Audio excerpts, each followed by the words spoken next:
कैसा लोग पूरे देश के अंदर एसआईआर को लेकर चर्चा चल रही है। सीधी बातचीत करेंगे अशोक गढ़ जी से, जो भारतीय जनता पार्टी के वरिष्ठ नेता हैं, व्यापारी नेता हैं। अशोक गढ़ जी, स्वागत है आपका दृष्टि सागर में। कैसे देख रहे हैं एसआईआर और लोगों को क्यों जरूरी है? शर्मा जी, पहले तो मैं आपके दृष्टि सागर को बधाई देना चाहता हूँ कि आपका जो चैनल है ये निश्चित रूप से समाज में अच्छे तरीके से अपने कर्तव्य का पालन कर रहा है। आपने एक सवाल किया कि एसआईआर को आप कैसे देखते हैं। मेरा ये मानना है कि फर्जी मतदान लोकतंत्र में घातक है। फर्जी किस लिए? फर्जी ये कि कहीं दूसरे देश से लोग आकर बस गए हैं, अपने आधार कार्ड के आधार बनवा लिए हैं किसी भी तरीके से, और फिर मतदान वो करते हैं।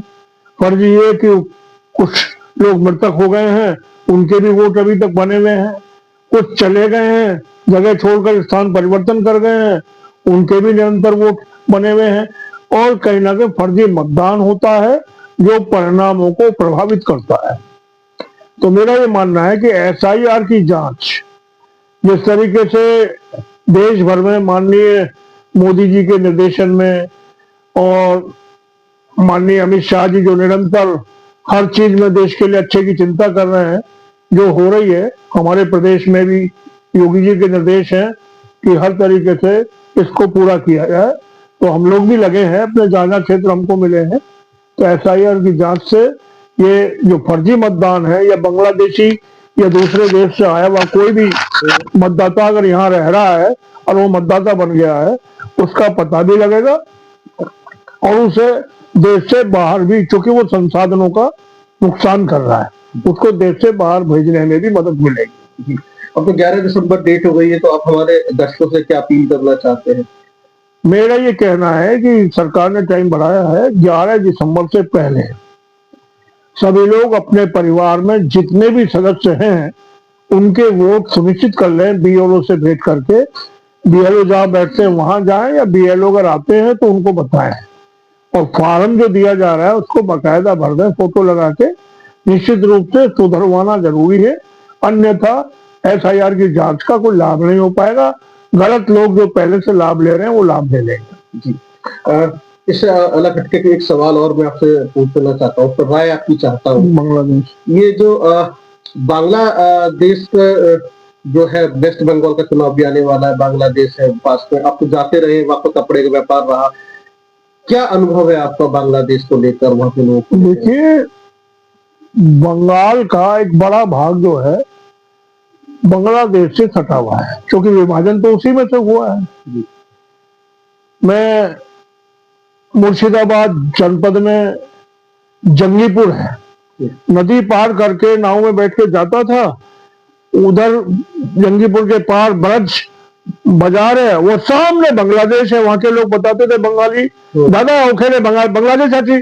तो मैं ये कह सकता हूँ, चाहे धुलियान है, चाहे मालदा है, चाहे कलियाचक है, चाहे आगे रायगंज है, अनेकों इलाके, चाहे सब इलाकों में बांग्लादेशी बड़ी संख्या में बस गए हैं और वो हमारे समाज में ही रम गए हैं।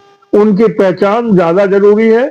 मैंने वो दृश्य भी देखा है 25 साल पहले या 20 साल पहले, जब कभी पाकिस्तान की जीत होती थी क्रिकेट में या किसी चीज में, तो वो लोग खुश होते थे, भारत की जीत पे खुश नहीं होते थे। तो कहीं ना कहीं राष्ट्र विरोधी सोच कायम है, उसको राजनीतिक दलों ने जो है बढ़ावा दिया है, चाहे पहले सीपीएम रही हो, ये अब दीदी है। और मैं तो बात करता हूँ बांग्ला के व्यापारियों से, तो स्पष्ट रूप से कहते हैं कि दीदी का भय बहुत है। यहाँ का जो उनका कैडर है वो गुंडागर्दी का कैडर है, और यदि निष्पक्ष मतदान हुआ तो दीदी का जाना तय है। स्पष्ट शब्दों में बोलते हैं, दीदी चलबेन ना, আমি सत्य कथा बोलছি। तो जो फर्जी मतदान है वो रुकेगा, वो भी वेस्ट बंगाल। फर्जी मतदान रुकेगा तो वेस्ट बंगाल के परिणाम देश की तरह राष्ट्रवाद के पक्ष में आएंगे, तरक्की का दौर चलेगा, उद्योगों का दौर चलेगा। बंगाल से मैं उस जमाने से जाता रहा हूं जब उद्योगों को लाल झंडा लगा के उखाड़ा गया था, उन्हें बंगाल विकसित होगा। जी, एक और सवाल है मेरे पास में अपने दर्शकों के लिए, आपसे उस पर राय चाहता हूँ। अभी आपने हाल ही में देखा कि एक सांसद है रेणुका चौधरी, वो संसद के अंदर अपने पेट डॉगी को लेकर आ गई थी, आप कैसे देखते हैं? देखिए, मुझे उनका कृत्य जो है वो निंदनीय लगता है। जो संसद देश के लिए कानून बनाती है, देश के लिए जो है नियमों को बनाने का कार्य करती है, जहां देश के चुने हुए 20-20 लाख लोगों के द्वारा चुने हुए नुमाइंदे पहुंचते हैं, और वहां इस तरह का शब्द इस्तेमाल करना, तुलना कुत्तों से करना, तो ये मुझे लगता है कि बहुत ज्यादा निंदनीय कृत्य है। उसके लिए उनको सार्वजनिक रूप से उनकी पार्टी को, सोनिया गांधी को, सबको माफी मांगनी चाहिए। बहुत बहुत धन्यवाद अशोक जी हमसे बातचीत करने के लिए। तो आपने सुना SIR यानी कि फर्जी मतदान रोकने की कवायद है। फर्जी मतदान रोकिए, अपनी सरकार स्वयं चुनिए, भारत के नागरिक अपनी सरकार स्वयं चुने, यही बिल्कुल सही बात है। बहुत बहुत धन्यवाद अशोक जी हमसे बात